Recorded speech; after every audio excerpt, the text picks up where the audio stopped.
terminology is one of the most powerful non-rational agents that affects people's emotional mindset. And make no mistake, people's opinions and positions about Israel and their general ideology when relating to this conflict are not purely rational. That's because we know everybody is non-rational in general, not just when it comes to politics. So when we use a specific word, assassination, freedom fighters versus terrorists, the words themselves create some kind of mental or emotional infrastructure based on which the person has to build his or her opinion.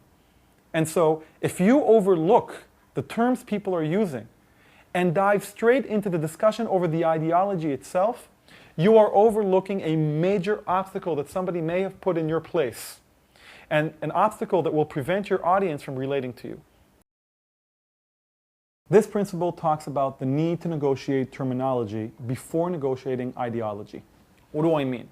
Imagine somebody comes up to you and says, listen, I want you to explain to me how you can justify Israel's right to build an apartheid wall enclosing the Palestinians in inhumane ghettos. And let's assume for a minute that you don't agree with this statement, that it's not true that we're enclosing them in ghettos, that it's not true that the wall is illegal.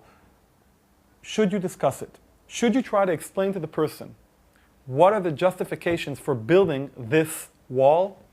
Or, and this is our recommendation to you, should you begin the discussion, or at least your response to these statements, by questioning the very terms that the person chose to use?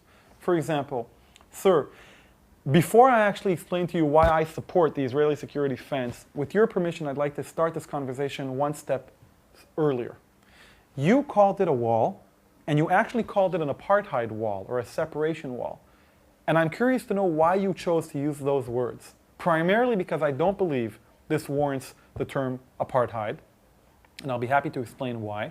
And second of all, because I happen to know that the Israeli security fence is mostly consistent of a fence, not of a wall. I mean, I know about 4 to 5% is concrete wall, but everything else is a fence. Why did you call it a wall? Now, it may appear that we're sidetracking or avoiding the issue,